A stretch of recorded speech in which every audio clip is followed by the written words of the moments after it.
Okay, welcome, friends. It's 7 o'clock here in Jerusalem, and it's whatever time it is wherever you are.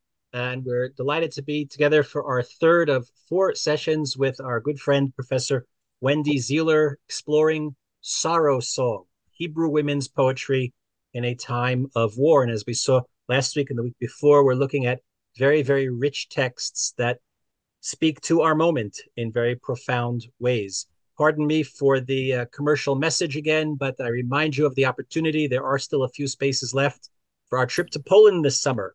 Wendy will be with us. She'll be teaching some of the things that we're discussing now, so you won't want to miss that. I see Elaine. Elaine is online. She never misses a trip with Beit Agnon to Europe. I think this will be her third, although I think Wendy beats you. This will be Wendy's fourth trip with us, July 15th to 21st. Information at the link you see online, agnonhouse.org.il/Poland 2024. Next week on Saturday night, I believe, in the United States, you folks will change. You will spring ahead, which means you'll be an hour closer to us here in Israel. We don't change our clock for a couple of weeks, which means that next week's session, our final session on March 10th, will take place at noon Eastern time. We're not changing it for the people in North America, but we here in Israel or in Europe, it'll be an hour earlier. So next week, it'll be at 6 p.m. Jerusalem time. And if you're neither in North America or in Jerusalem, check your local listings or email us and we'll help you figure out when to log on. And the week after, in 2 weeks from tonight, we're going to be hosting a very special evening, a discussion between myself and Professor Netta Stahl of Johns Hopkins University. But Netta, although she's been many years in Baltimore, was born and bred and raised and is a Bat Meshek, a daughter of Kibbutz Kfar Aza, which of course suffered so terribly on October 7th. And both she and I authored little pieces in the most recent issue of the Jewish Review of Books, which is a publication that if you don't pay attention to, you really should be paying attention to, either to their website, their digital offerings, or of course to subscribe. And she and I will be talking about our two pieces, both of which, of course, not of course, but happen to intersect with the writings of Shai Agnon and his response to trauma and tragedy and war and suffering. And we'll be talking together with one of the editors of the Jewish Review of Books about those essays and how they speak to our current moment. So you'll want to save the date for that event, which will be in this same time slot the week after Wendy's final session. You should receive separate notification about that event. In the meantime, you can visit the website of the Jewish Review of Books to read the two essays. And of course, tonight we turn our attention to the third poetess, the great Lea Goldberg. Those of you that were with us in Germany this past summer will no doubt remember the talk that Wendy gave on Shabbat afternoon in Berlin, where we talked about the poetry of Lea Goldberg and how it intersected with so much of what was going on in Germany, things that we had seen that week. I won't go into any detail, but those of you that will be listening tonight are up for a treat. So we turn our attention now, Professor Wendy Zierler with Sorrow Song for Lea Goldberg. Wendy, you must unmute yourself. Hi, I was just getting the screen share going. Can everyone see my screen? Yep. Excellent. So I'm really excited to be able to spend the next almost hour talking with you about the poet Lea Goldberg, really a titan of Israeli culture, just a monumentally, diversely talented individual whose legacy is just, it's almost hard even to capture how significant a literary and cultural figure she was. So these are two wonderful pictures of Lea Goldberg as a young person. She was a poet, translator, playwright, novelist, children's writer, children's editor, very significant academic, the chair of the comparative literature department at Hebrew University, who published works of literary criticism in addition to everything else. She was born in Königsberg, which was then Prussia, grew up in Kovno, Lithuania. So in fact, on two different occasions, I've had an opportunity to talk about Lea Goldberg, one in Berlin and one in Kovno when we traveled with Beit Agnon, where we stood in front of the Hebrew gymnasium where she studied, and I said a few words about her.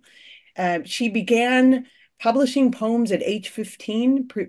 Those are poems in Hebrew. She had also, up until that point, been writing in Russian, was a multilinguist, so spoke German, Russian, fully conversant in Hebrew, Semitic languages, studied Italian, translated from Italian, studied English. I mean, just incredibly gifted. She did her undergraduate studies at the University of Kovna and then went to Friedrich Wilhelm University in Berlin, where she did her master's degree in Semitic languages, and then went over to the University of Bonn, where she studied with a Professor Kala, non-Jewish German scholar of great repute, who was famous for having convened this incredible, diverse array of scholars studying Semitic languages, Oriental languages, as they were called, people from all over the world, from South Asia, from Arab countries, all together in peace and harmony. I'll tell you a bit more about him and his family in a sec. So she received her doctorate in University of Bonn. She ended up going back home to Lithuania for a while to do some teaching, and eventually moved to Palestine, to Tel Aviv in 1935, where she was already known among a group of modernist Hebrew poets who congregated together around a journal called Yachdav, Together. The leading figures of that group are Avram Shlonsky and Natan Alterman, also another female poet, Yocheved Bat Miriam. In fact, she was so beloved in this group, even before she got there, that they arranged for the publication of her first book, Tabaot Ashan, Smoke Rings, the same year that, within a month of her having arrived in Palestine, she was presented with her first book. She wrote reputedly secular poetry, right? She was a secular Jew, secular with socialist leanings, but as we'll see today, that her poetry was influenced by liturgical and biblical themes, by religious themes. God appears all over the place in her poetry. The prayer mode appears all over the place in her poetry. And over the course of our session together, I'll be mentioning how, because of that, her work has figured in such a significant way for me personally. The book that I have forthcoming within the next year is a Kaddish COVID journal, my experience of saying Kaddish for 2 years, that is written around weekly teachings of Hebrew poetry. And the first poet that is featured in this book, that I accompanied the early months of my Kaddish, was Lea Goldberg. And so I'll be highlighting some of those moments. Like I said, she was so broad and diverse in her productivity. She produced translations and plays and novels and stories and children's poetry and scholarly essays. Not just that, she was also a painter and an illustrator and a children's book editor and a children's book illustrator. We'll see some of her visual art. Sadly, like the poet Rachel Blavstein, she never married. There are a lot of love poems in her oeuvre, and we'll come upon some of them. She died very young, at age, I mean, I actually looked at that age again and I realized, very close to my own age. She died of cancer in 1970, and was awarded the Israel Prize that year, but was not there to receive it herself. They made an exception. It usually has to be given only to someone who's alive. And her mother was the one who accepted the prize on her behalf. Here's another picture of Lea Goldberg as a young person, and here's a picture of the old Jewish quarter in Kovno. She lived not far from here. Just to add to the sorrow song side of this story, really a devastating part of Lea Goldberg's childhood, which one could argue, left its imprint on her entire life. During World War I, the Jews of Kovno were expelled from Kovno, forced because they were considered perhaps a threat, like loyal to the Germans. And so they were expelled and sent to Russia. And only in 1919 were they allowed back. And when they were returning to Kovno, or as it's called frequently referred to Kaunas, in 1919, a Lithuanian border control officer accused her father, Abraham Goldberg, of being a Bolshevik spy and subjected him to an extended period of torture where every day he was threatened that he'd be executed, and then every day kept alive, every day executed, every day kept alive. And after this experience of being abused and threatened, and canceling at the last second, he emerged from that entirely broken mentally, was not able ever to resume regular family life and live with went for treatment, never returned to the family. Goldberg's mother, Sila, and Abraham, they ended up eventually getting divorced. But this idea of a primary, deep relationship with an older man that was so brutally disrupted, violently disrupted, it lingered with Lea Goldberg. And one could argue that some of her attractions to older men and so on, they might be attributable to that early period. So I wanted to note that her stint of being a professor at comparative literature at the Hebrew University was significant in its own right. She was a very popular professor, but it also led her to mentor some of the most important poets of the next generation. So here's a picture of Lea Goldberg teaching at Hebrew U. In this picture, you see Lea Goldberg with some of her students, including in the center here, Yehuda Amichai, who was one of her most celebrated students. This is the poet Dalia Rabikovich, another one of her students here. Dan Pagis, who is an important poet, but also leading professor of Hebrew literature of the Middle Ages and the Renaissance. He was one of her students. And then also Charni Karmi, Tet Karmi, poet and a professor at Hebrew Union College in Jerusalem, my home institution. So she had a tremendous influence, not only in her own day with her own generation, but in the next generation as well.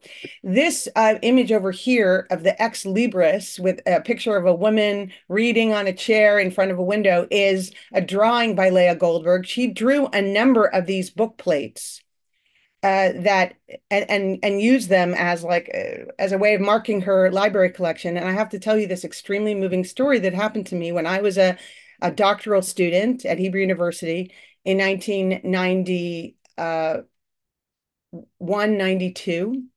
I was sent to the library to get the books that I needed to read for that week's classes. That this was in a day where Hebrew University professors wouldn't give you any kind of reading packet or assign things in advance. From week to week, they'd tell you what you had to go read. And I didn't own the book, so I'd have to go to the library. Anyway, I went to the library to pull off that week's reading, and I took a book off the shelf, and it had one of these book plates in it. And it said, from the personal library of Lea Goldberg. And I remember, I knew Lea Goldberg. I was planning on doing this book, my first book on the first Hebrew women poets, and I just broke down and cried on the floor of the Har HaTzofim library, knowing that I was actually going to be reading for that week a collection that was a book that had been Lea Goldberg's own book. So to give credit where credit is due and bring redemption to the world, I wanted to let you know about some of the scholars who have written significant works about Goldberg, so that if you're interested, you can go and pursue higher learning in this regard. Not as much in English, I have to say. There are translations of Goldberg. Rachel Tzvia Bach, who is an American-Israeli poet, has done some translations of Lea Goldberg's poetry. Here on the right is a biography by Hamutal Bar Yosef, who was herself a poet and a critic.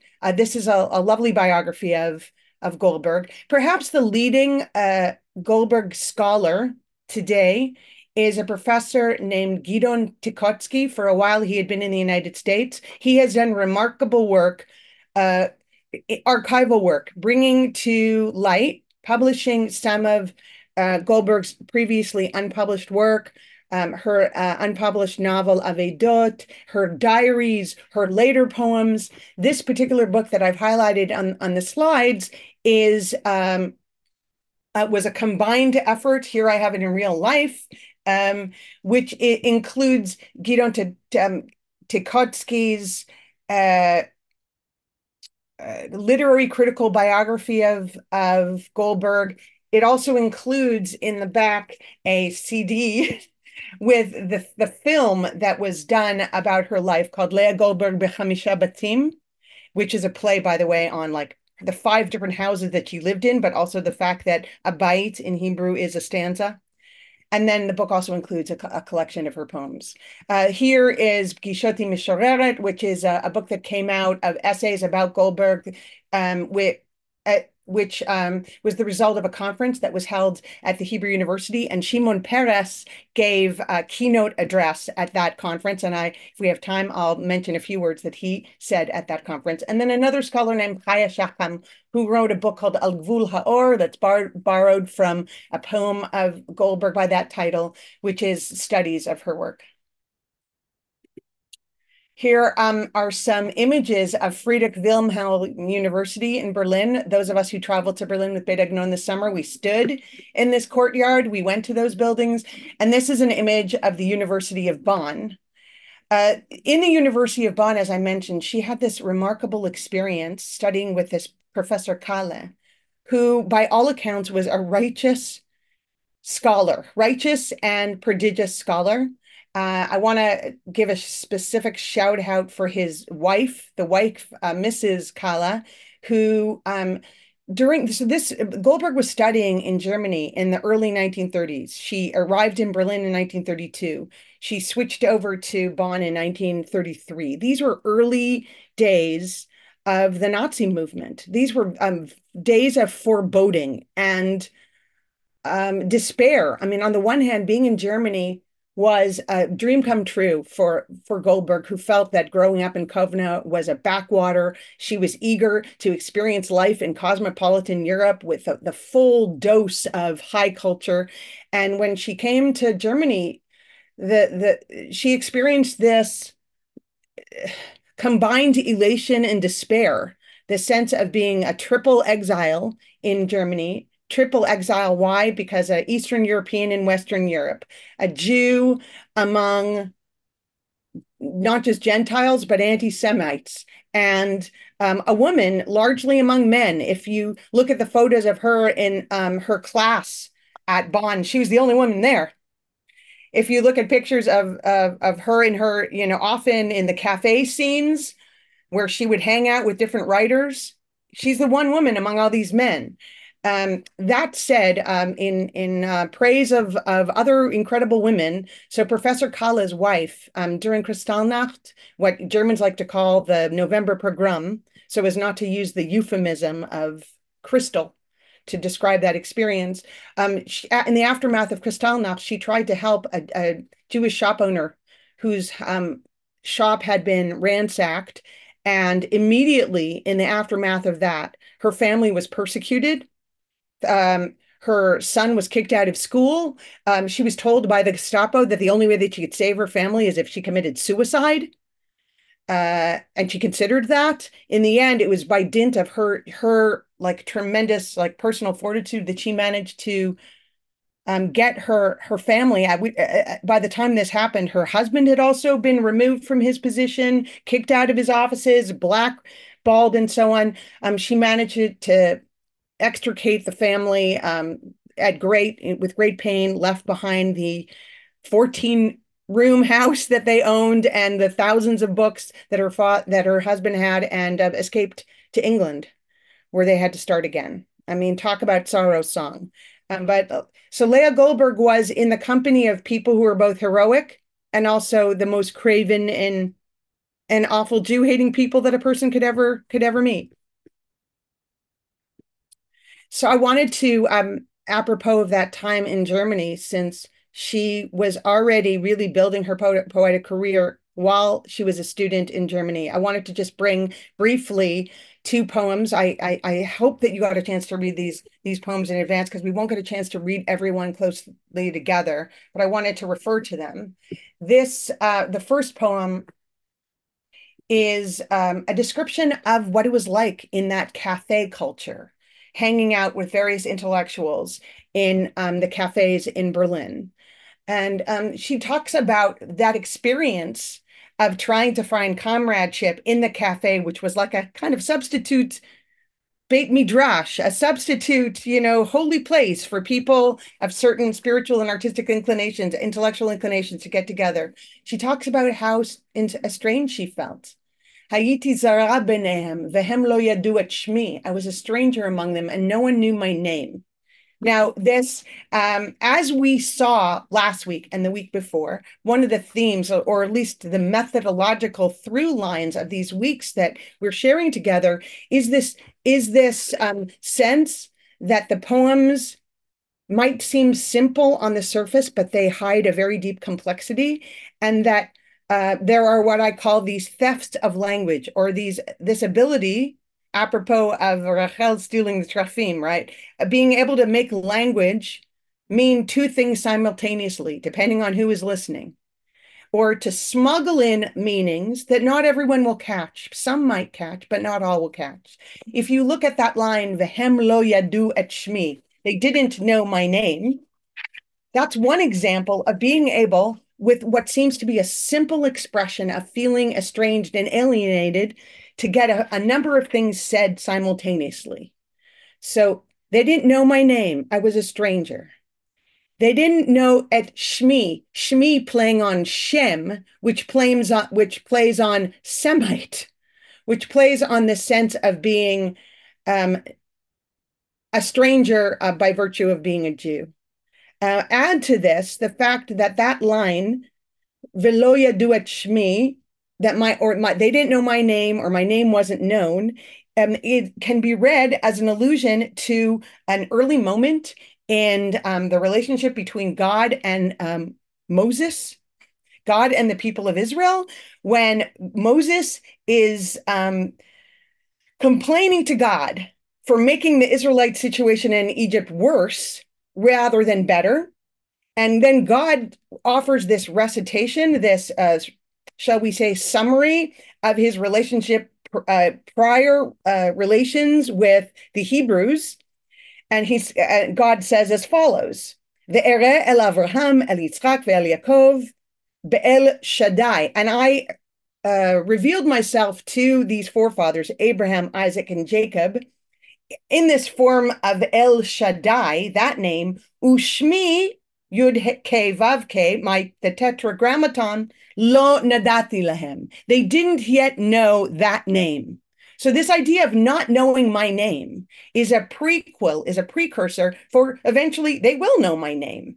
For eventually there will be salvation. And so here is Lea Goldberg in this early moment where she thinks that her studies in Berlin are going to be like her personal salvation. And there is this gap between the expectation and the reality, between the way that she wants to be recognized and known and the way that she feels. This is also the feeling of a young poet realizing no one knows my name yet. I have not yet made a name for myself. And will there ever be a kind of closing of this gap between the expectation, the hope, and the reality?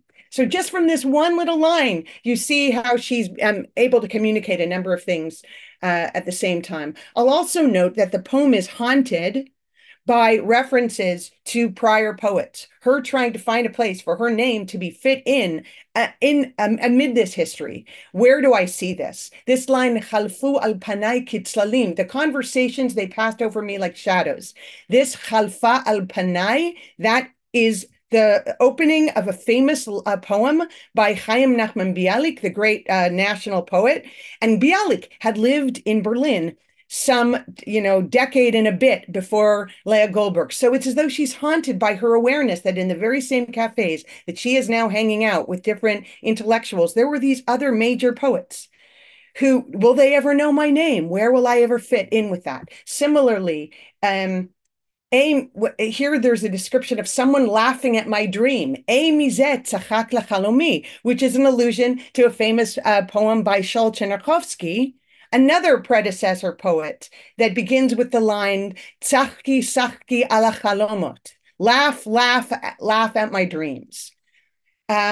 here they laughed at my dreams, but they didn't solve anything. They didn't interpret anything. Makes us think, back biblically to Joseph being the dream solver, the dream interpreter. Lastly, I'll note the word nugeh, sad, a zikaron nugeh, a sad memory.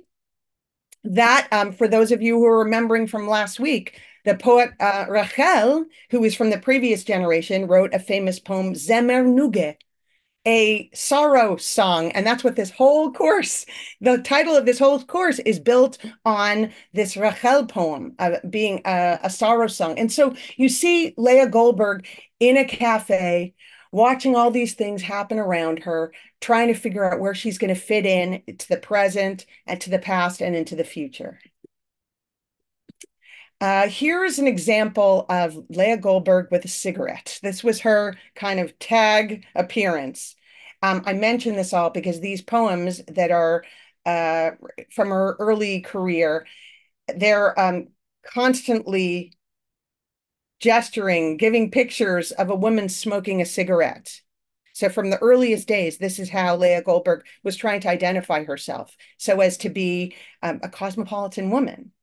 But this idea of a smoke ring, Ta'abaot Ashan, which is the title of the collection that includes some of these early poems, is a complex image. It's an image, a realistic image borrowed from that cafe culture where people were smoking all the time. But it's also an image of ethereal things that pass by, of smoke screens, of things that are able to cover meanings, or you can hide behind the smoke screen. This idea of the smoke and its potential to reveal and also conceal, to be a way of identifying yourself as a modern, but also a way of trying to tap into this notion that smoke is part of sacrifices. It's part of occult, mysteries, right? That it's all there. And it's that very idea is made clear in another one of the early poems set in the cafes from this Germany period. In this particular poem, I'm going to play it for you with Achinoam Nini's rendition, and then you can read along the English translation, and then I'll say a few things about it.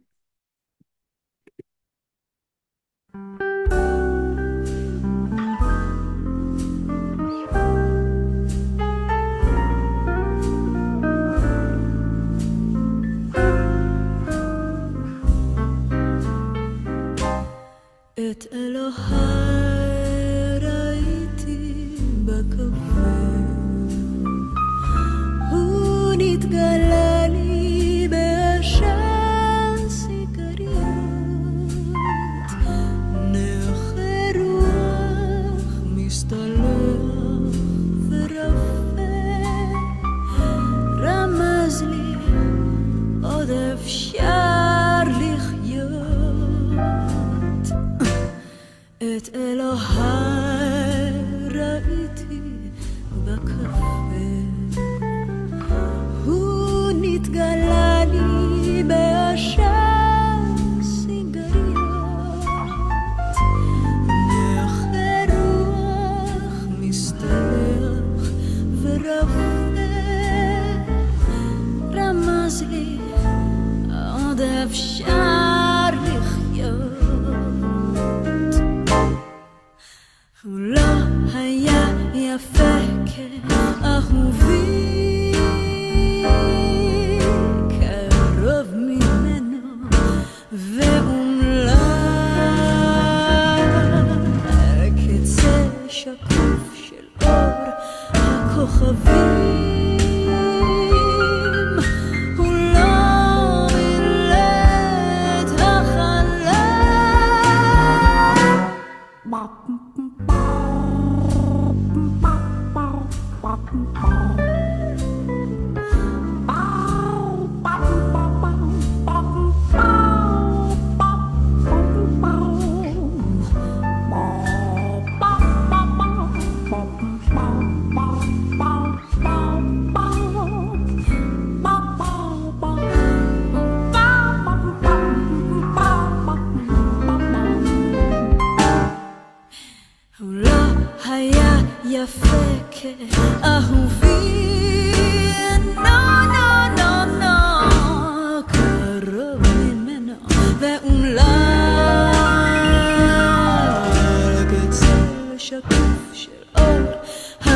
הכוכבים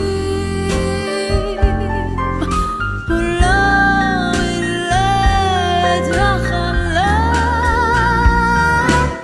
לאור שקיעה חיוור ואדמדם כן מתוודה על חטא לפני מותו ירד למטה לנשק רגלי אדם ולבקש את סליחתו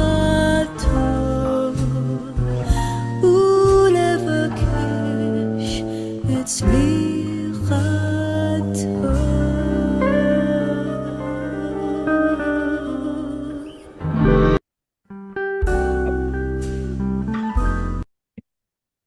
So here, this is a musical setting that originated much later than the actual publication of the poem, although it tries to evoke the jazz, even the burlesque feeling of a cafe in Weimar, Germany. And it's describing a kind of epiphanic revelation of God in the midst of a cafe in Germany, right? In Germany of the early 20th century, after the death of God. Shall we say, Nietzsche had already heralded the death of God. And here is this poet describing, nevertheless, in the secular environment, a revelation of God, but not the sort of God that one expects to see, or at least only parts of the traditional Judeo-Christian God. This is a God who, lo milel et halal, did not fill up the world, was not omnipresent, does not in any way seem omnipotent, if anything, is regretful, a God that's looking at the world the way it's turning out and feeling a need to sink down as if in empathy with the people and beg forgiveness. And yet, with that very reduced image of God, nevertheless is suggesting that there still is a point to life, right? That this reduced modern state is no cause to embrace nihilism. And this is kind of the whole mix, the mix of the religious and the sacrilegious that we see in the poetry of Lea Goldberg.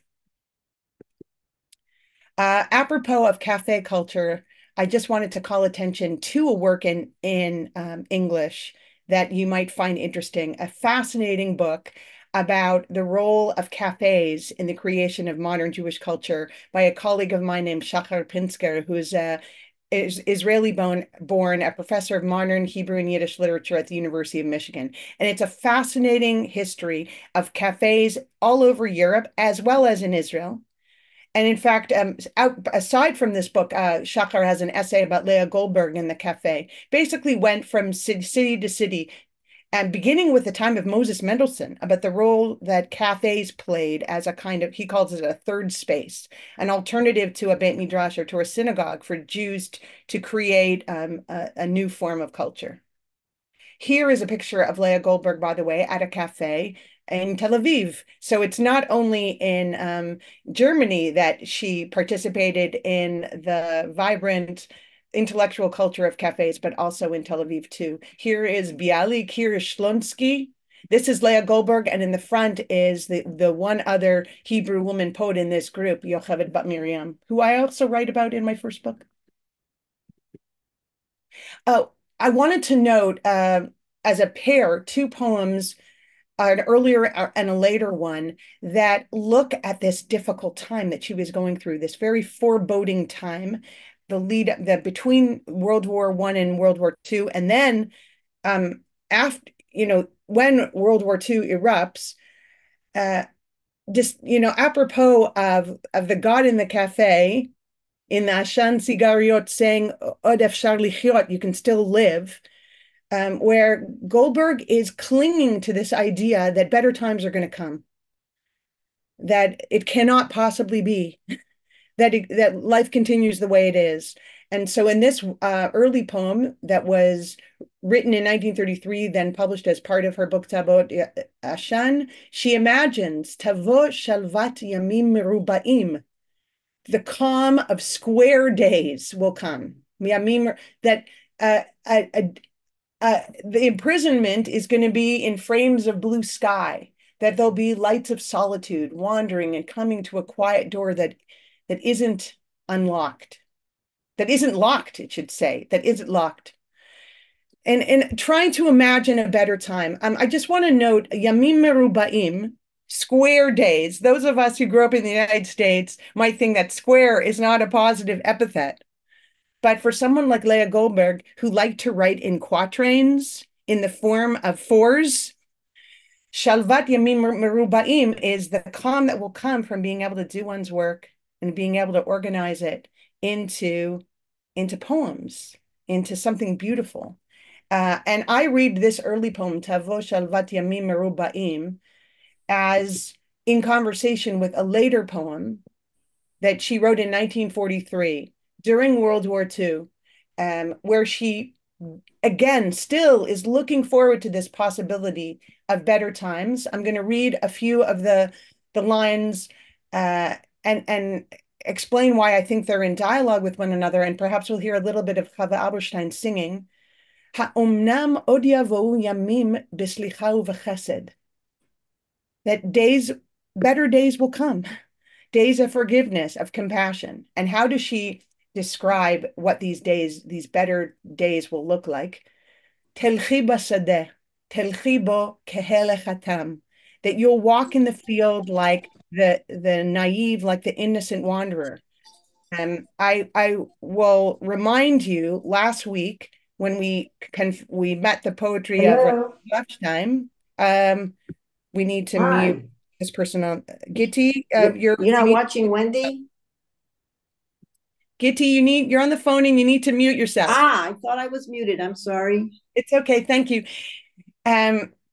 So the first poem that Rachel Blavstein published in 1920 in Hashiloach was called Halach Nefesh. And I translated it for you as soul wandering. And there too, she imagines walking in a field and accepting, enjoying that experience of walking in the field and accepting whatever fate is going to give her. And so this I read as a poem that's both in conversation with Lea Goldberg's earlier student days mindset, but also with her predecessor poet, where she's imagining the shalva that will come being able to walk in the fields of Israel. Upshutim advarim v'chayim umutar bam lingoa umutar lehov. That things will be simple and alive, and it will be possible to touch things, and be permitted to love.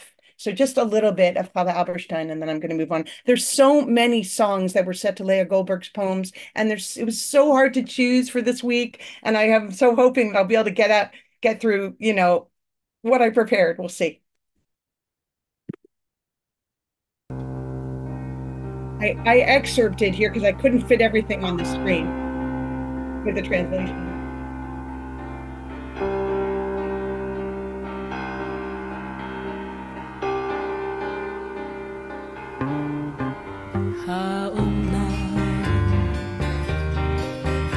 האומנם עוד יבואו ימים בסליחה ובחסד ותלכי בשדה ותלכי בו כהלך התם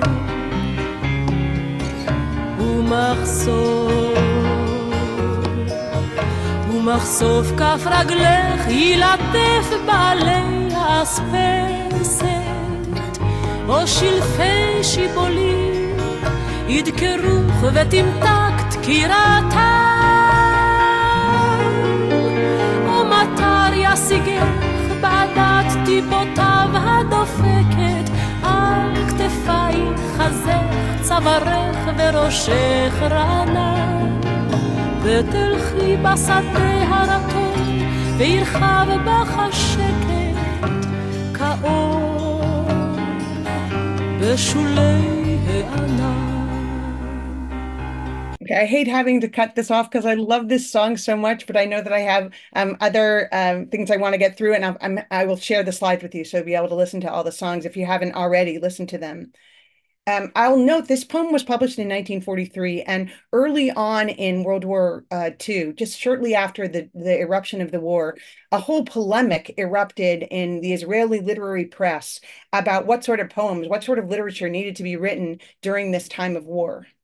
Whether all of the literature needed to be miguyeset, like it drafted to the cause of the war, and whether one needed to fundamentally change what was being written to answer the call of that moment. And Lea Goldberg raised some hackles on the part of people by saying that she did not intend to write differently, that she was not going to be enlisted to write war poetry, that she felt that love needed to be the stronger voice rather than retsach, than murder, and people felt that she wasn't being collectively minded enough.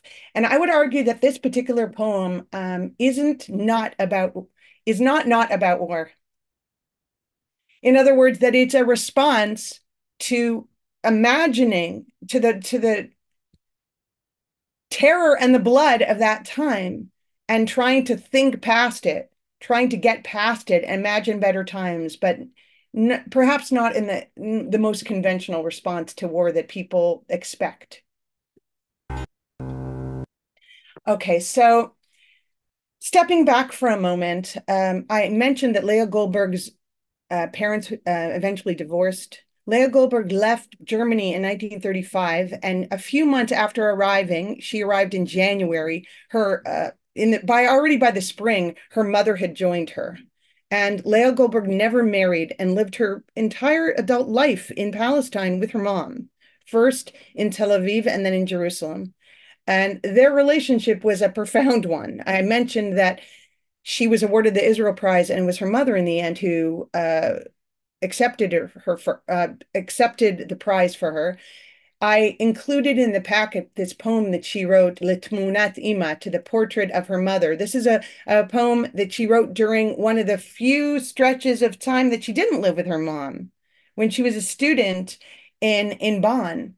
And it is the first Lea Goldberg poem that I feature in my book, because I was writing this book as a Kaddish memoir in the aftermath of the death, first of my father, then my mother. And so I taught it. The whole book came about because I do this every Tuesday morning after Minyan, teaching of a different modern Hebrew poem at my Minyan in Riverdale, New York. And it was very much an evocation for me of what it felt like to have a mother, to know that you have a mother who's always thinking about you, selflessly thinking about you. You're always dissing your mother, and your mother, despite it always knows what you're thinking before you even can utter the words that you're thinking. And to study this poem, when I taught it, my mother was still alive. She was sick in the hospital. And then later to know that all I had was portraits and thoughts. So when the book comes out, you will be able to read my analysis about it if you're interested. So apropos of Lea Goldberg's houses with her mother, the first apartment that she lived in with her mom was on Rehov Arnon. It was a blue apartment building on Rehov Arnon 15 in Tel Aviv. Lea Goldberg's first children's book was a book that takes place on Rehov Arnon. And so this is a celebrated literary pilgrimage site in Tel Aviv. When she moved to Jerusalem to teach at Hebrew University, she lived on Rehov Alfasi. My daughter, who's living in Israel right now, is living on Rehov Alfasi, so I'm finding that pretty profound. This is a picture in front of her apartment, another pilgrimage site. Wendy, if I can interrupt, I should mention only very, very recently did the city of Jerusalem, that erects these kind of historical markers, put a marker outside of this house. You can walk past it today on Rehov Alfasi and Rechavia and see the house itself is, now other people live there. It's not been preserved as a historical site, but at least there's now one of those blue historical markers outside, recognizing that this was the house that she lived in. Mm-hmm. So 1935 is the date when she arrives in Tel Aviv. She writes a famous poem, Tel Aviv, 1935, that describes what a backwatered Jaffa and Tel Aviv were in those days. I all along I've been trying to uh, pull this through line, this thread from the Bible to the present, right? From the story of Rachel and Leah in the Bible and the way it can be seen as a foremother story for these earliest poets. That Rachel can be seen as Em Ha'em, the foremother of the foremothers, the literary foremother. And so I gave you examples of that in the case of Rachel Mopurgo. I gave you an example of Rachel Blovstein and her many Rachel poems. So here is Lea Goldberg channeling her early cafe experience in Tel Aviv via the story of Yaakov and Rachel, where she runs a kind of split screen between the image of a legendary image of the Middle East, what went on in the Bible with these characters in this Middle Eastern landscape, versus what goes on now. Yaakov, he pastured his sheep and went to the beach and pulled, as if, mythologically, pulling a kochav, pulling a star from the sea. That's the mythological past, with angels building ladders to the sky, versus where she is, which is in this Tel Aviv, cafe in a condition of ennui. The Rachel here is an entirely modern denizen of a cafe, waiting for the guy who seems to have stood her up on the date. And so what you have here is a very clear explanation, depiction of what it means to be inhabiting an ancient landscape as a modern person, which is kind of what the Zionist experiment is, inhabiting this ancient landscape as a modern project. Here, where in this second stanza, you have her counting the oscillations of the lanterns in the cafe, and she counts 29, and then 32. Now, what are these numbers? 29 and 32. In the typical fashion that I've been trying to demonstrate, where the words mean two things, at least two things at once. 29 is the year that Lea Goldberg turned 18. 32 is the year that she goes away to college, right? That she goes to Berlin. And so those are moments in her own development. 29 is also the chapter where the Jacob cycle begins, where he goes to Haran. 32 is an important chapter. It's right after they leave Haran and they're on their way back to Canaan. So you actually see the numbers, the numbers of her life and the numbers of the biblical life meeting. In the end, there is this, here, I'll go to the next slide where you'll see it in English. You have the modern Rachel, disgusted and tired and fatigued by the way this love story is not quite panning out. She says, Jacob, Jacob, I have betrothed you forever. Woe for the renewer of time, for in loving you, one night has become like 7 years. The whole Zionist project is a renewal of time, right? It's a restoration. It's a return of the Jews to their ancient homeland. And here what she's seeing is that she's inhabiting this old story, but in a way that feels arrested, that's not developing. And she's channeling or undermining, turning on its head, this beautiful image that we have in the Bible, where we have a description of Jacob working for Rachel for those 7 years, right? And those 7 years are but like kiyamim achadim. They're as if only a few days. And here, the Rachel figure is saying, loving you for one night has now turned my life into 7 years of waiting. She also does an interesting melding of the story of Leah and Rachel by saying, for all this waiting, from chasing the hand of the clock, even Rachel's eyes have become tender. Gam einei Rachel rakot. We all remember that the difference between the physical description in the Bible of Rachel and Leah is that Rachel was beautiful, yifat Torah, yifat mar'eh, and Leah had einaim rakot, these tender or soft or tired eyes. looking at the time. Okay, so the times that Lea Goldberg lived through were difficult over and over in different ways. There was the difficulty of the early, Nazi era, the lead up to World War II.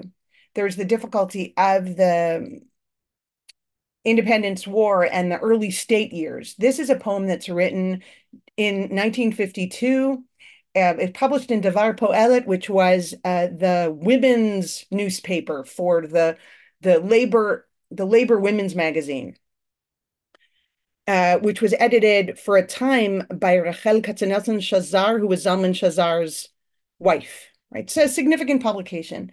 This is a poem, super simple, it seems, but incredibly evocative, again, along these lines of trying to imagine a better time. 1952 was this post-independence war period of time known as the Shnot HaTzena, Tzena being of needing of austerity, of financial austerity in the early statehood years.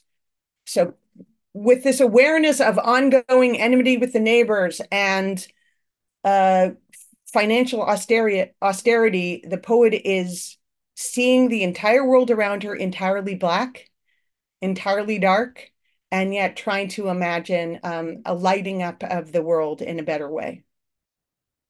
I want to play the song, but I'm going to move on because I need to make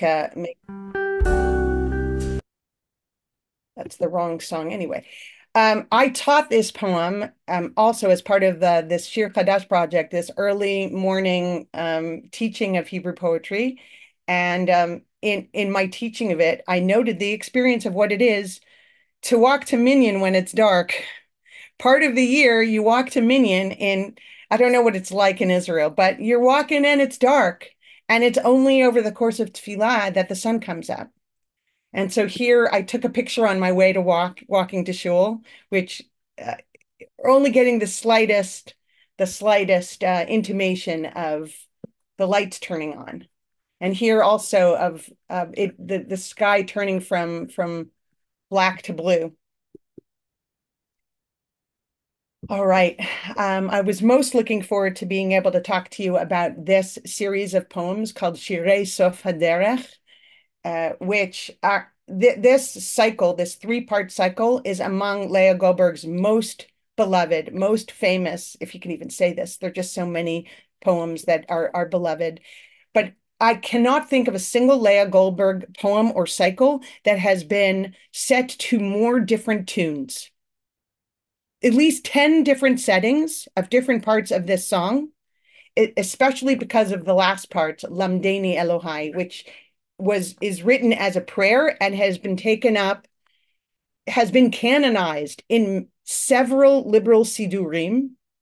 So if you look at the current Reform Sidur in Israel, or the Sidur of Beit Tfilah Yisraeli, which meets on the Tel Aviv Pier, or in the Mishkan Tfilah, which is a current liberal Sidur in the United States, and Reconstructionist Sidurim all over the place, especially this last part of this poem has been included as a modern day Tfilah. And I mention this because in the traditional Sidur, and I'm not making an overstatement here, it's just a fact, that in the traditional Sidur, there is not a single tefillah written by a woman. If you think about the fact that Az Yashir, the Song of the Sea, is included in every single, in daily tefillah, the part that would be Miriam's song is lopped off of the current, of a traditional Sidur. Right? So what would be a female author text is not there. None of the poems that we that have been attributed to women in the Bible have been canonized in a regular Sidur. And so it has been modern Hebrew poetry. It's like the Kol Barama Nishma poem that I introduced to you very quickly by Rachel Moore-Purgo, which has also found its way recently into liberal Sidurim. This poem too, Shirei Sof Haderech, has made its way into this new canon. Now, what this poem is a meditation on the stages of human life. And it's not just a meditation about how, when you're young, life is nice, and then you get older and it gets harder, and then you get even older and you become more tired and routinized, and only when you get really, really old do you appreciate things. That's the simplest way of describing what this poem is about. But given the learnedness of Lea Goldberg, it's worth noting the way in which this poem is a midrash on a midrash. It's a midrash on a text, but it's also a midrash on a rabbinic text. So what is the, looking at the highlighted portions of the poem, what biblical text is being highlighted in Shirei Sof HaDerech? I'm inviting you to answer, and it's not rhetorical. Sarah, you looked like you were saying something, but you were muted. Well, so certainly there's nothing new under the sun is from Ecclesiastes, I guess, right? Okay, so on the most basic level, obvious, this poem seems to be responding to the insight from first chapter of Kohelet that there's nothing new under the sun, right? That life is nothing. There's nothing that can surprise us. There's nothing new, and that of course might lead to a kind of nihilistic attitude that if there's nothing new under the sun, like you're born, you do some stuff, but in the end it makes no difference and you die. More specifically, I would argue this poem is not just a commentary on that verse in Kohelet. That's Kohelet 1:9. It's a commentary on the commentary on Kohelet. Right, so I've brought for you the exact verse. That which has been, it shall be. That which has been done, that shall be. There's nothing new under the sun. Now, apropos of the mindset, what would seem to be the nihilistic mindset of Kohelet 1:9, there is a famous discussion between Rabbi Chia and Rabbi Yonatan in Shir HaShirim Rabbah about the authorship of these three books in the Bible, namely Shir HaShirim, Mishlei, and Kohelet. Rabbi Chia says that all three of them were written by Shlomo. Most of us know, we grow up with this tradition that Solomon wrote all these three books. What Rabbi Yonatan comes along and says is that each three of these books, which demonstrate a different mindset, were written by Kohelet at different stages of life. So Song of Songs as a young man, Proverbs as an older man, Kohelet as an old man. And where does that come from? This idea that these three books would be written at different stages of life. Rabbi Yonatan derives it from derech eretz, the way of the world. When a person is young, he says words of song. When he matures, he says words of Proverbs. When he grows old, he speaks of how the pleasures of the world are vanities. Now, I wanted to highlight to you this term derech eretz, because my argument about this poem is that Lea Goldberg writes her poem, Shirei Sof HaDerech, building on this idea of life as a path, a threefold path, a fourfold path, where one might have different orientations. And therefore, what are you going to do about it? As a young person, according to Derek Eretz, you think life is great and pretty. Maybe as you get a little older, it's hard. As you get even older, you have pithy aphorisms about what life is. As the oldest of all sits on the side of the road and takes just a beat. That's the difference. That's where Lea Goldberg differs from the Midrash, in that she actually has her older person, instead of reciting the vanity of vanities, to sit and listen and look around. And what that older person listens and looks around at is the tzipor achrona shel yom, this last bird of the day, singing. And I would argue that that last bird of the day is the voice of the poet coming in and adding that missing female voice. Tzipor, by the way, is a feminine noun in the Hebrew language. Up until now, the poem has been set as a story of masculine boy, man, old man life. And here you've got this feminine voice that's suggesting that there's another orientation. That when you get toward the end of your life, it's true, Earlier, you thought there's nothing new under the sun, but now that you've grown older, whitened, and aged, your days are numbered and tenfold as dear, and you know every day is last under the sun, and you know every day is new under the sun. And given that awareness that comes to the old man by dint of or by meeting with this songbird, what are we going to do then? What is our orientation? Now, those of you who are familiar with Kohelet, you know that Kohelet goes on and on and on about how everything is vain and pointless until the last verse where it says, Sof davar hakol nishma. After all is said and done, listen to God because that's all you can do. Lea Goldberg offers a somewhat more compelling and spiritually uplifting answer, I would argue, in the last the third part of her three-part poem. Lamdeni Elohai barech v'hitpalel al soda lekamel al noga pri bashel al החירות הזאת לראות לחוש לנשום לדעת לייחל להיכשל למד את שפתותיי ברכה ושיר הלל בהתחדש זמנך עם בוקר ועם ליל לבל יהיה יומי כתמול שלשום לבל יהיה עליי יומי הרגל.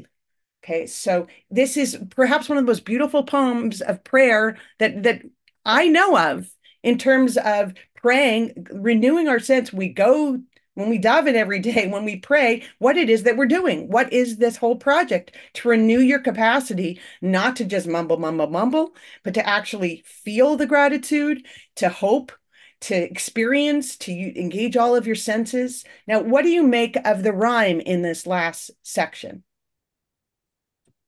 What is the sound that goes over and over and over and over again? Say it loud. Say it clear.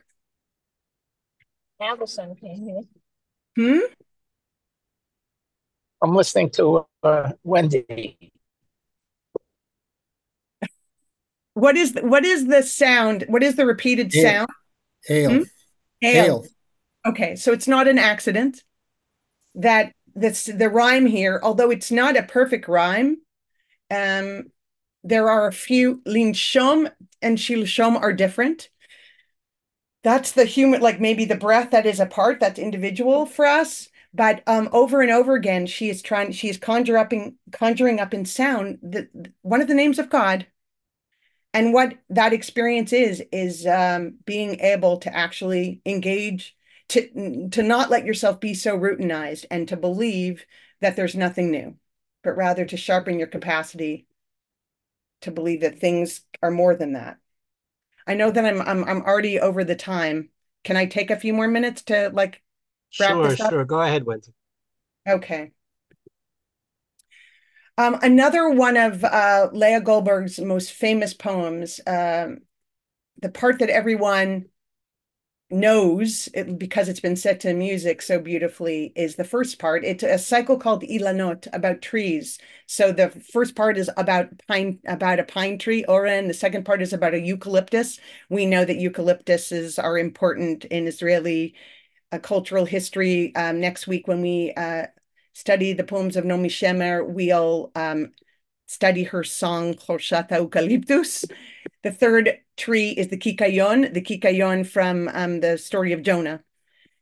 Oren, by far, is the best known of the three in this Ilanot cycle. It is a poem in which Lea Goldberg gives voice to her sense that as much as she is a fervent Zionist and she has committed herself to this life in Palestine, and she learned quite clearly in her experience in Germany that there was no hope for Jews, despite her reverence for German and Western European culture, that there was no hope for Jews in Germany at that time, that she was inspired by, continues to be inspired by Europe and by the landscape of her youth, and that she misses that landscape, that there is this, what she called Sar Shtei HaMoladot, Ke'ev Shtei HaMoladot. And the poem Oren was an evocation of that sense of being in Eretz Yisrael and loving Eretz Yisrael, and yet feeling caught between two homelands. It is the result of the meditation on a pine tree. Now, how would that happen? What are pine trees in Israel? Where do they come from? That, by the way, the same thing can be said about eucalyptus trees. Not indigenous. They were brought here from Europe. Right. So looking at a pine tree and seeing the pine tree being kind of like a fish out of water, a tree out of its regular habitat, made her think of trees in her prior habitat. So Lea Goldberg looked at this pine tree in 1956 and she says, here I won't hear the voice of a cuckoo. Here the tree won't wear a snow cap. But here in the shade of these pines, my whole childhood comes back to life. The ring of the needles. Once upon a time, I'll call homeland the snow space and the greenish ice at the creek's edge and the language of a poem in a foreign land. Perhaps only migrating birds know when suspended between earth and sky, this pain of two homelands. It's important to note that even the most diehard Zionists, the poets that were entirely committed to life in Eretz Yisrael, they were stricken with a sense of estrangement in this new old landscape, the colors and the different plants. They missed home.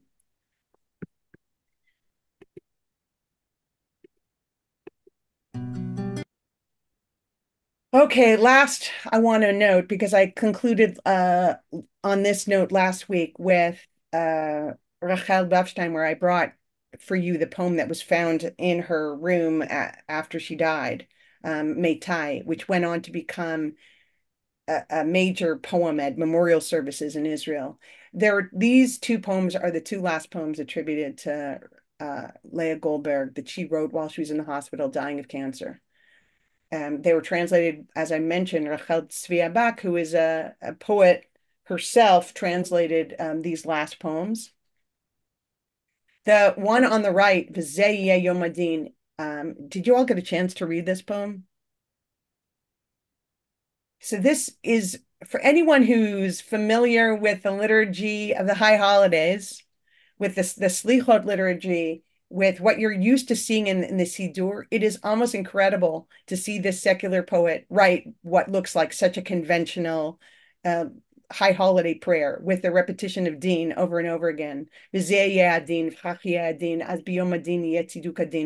is Lea Goldberg's own personal Tziduk of her fate, dealing with the mortality, the fact of her mortality, along the lines of the traditional Tziduk Hadin ceremony that we all say when we lose a loved one.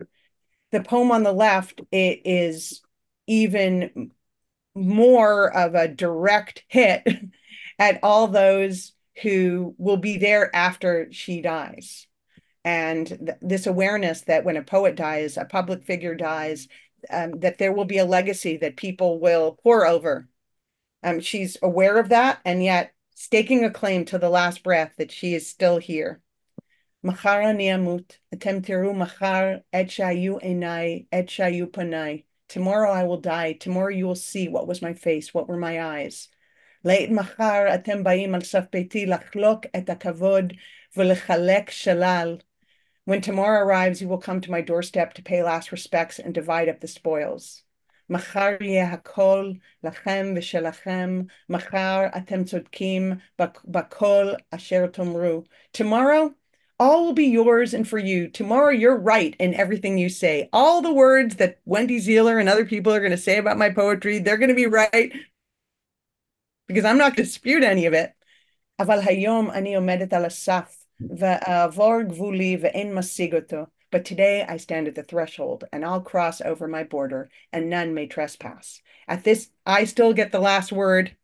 I'm aware of what, because of our human limitations, that I won't be able to speak and argue back afterwards. But at the very least, at this last moment, I'm going to say my piece and raise my voice. Okay, I'm going to stop the share. And if anybody has any questions, I'm happy. Wendy, thank you so much. Before we let people speak up, I'll just mention, of course, next week we're concluding with the great songstress of the Israeli songbook, of the Hebrew songbook, Nomi Shemer. So people can be looking forward to that. We'll send out the texts in advance, and maybe if we're able, also maybe some links to the great musical recordings, if that's possible, at least some of Yeah, them. every single poem will have a setting with it. Like I did that this past week too with the Yeah, Raquel poem. yeah. So and of course we'll send out as well the slides that we just studied from for people that want to have them and also access the recordings that we weren't able to listen to the whole rendition of. Of course, there's so much to be said about about you know the setting the poems to music as a form of interpretation of the poem. And you alluded to that, but there's more to be said there. I'll mention that over the course of the discussion, I posted a few things in the chat, and we'll try to send those out as well, including some recordings of Lea Goldberg speaking, including an interview between her and Agnon together. Agnon and Lea Goldberg had a very close relationship, and we were very proud in Beit Agnon. You may have, gentle listeners, you may have caught on that Wendy has strong feelings about the role of the representation of women in Hebrew life and letters. I'm not sure if that came out in the course of the evening, but trust me, she has very strong feelings about this. So it's a mark of shame on Israeli society and culture that although there are quite a few literary houses, like the Agnon House, which is dedicated to the legacy of a great Hebrew author, there are a few of them here in Israel. The most famous, of course, is our own Agnon House. There's the Bialik House in Tel Aviv. There are a few others. There's not a single such institution in the country dedicated to preserving the legacy of a female Hebrew writer of prose or poetry. And as an attempt to offer some kind of corrective to that, in Beit Agnon, we've dedicated at least a corner. We call it Cheder Mishelah, borrowing from Virginia Woolf's idea of a room of her own, to cast a spotlight on great women authors. The first, of course, was Lea Goldberg, and we exhibited the books, the very many editions of her books that are housed in Beit Agnon, in Agnon's library, with dedications from Agnon, recordings of their interactions, and we were even gifted some of her original artwork, which was on display, and some of it will remain as part of our permanent collection. I think the next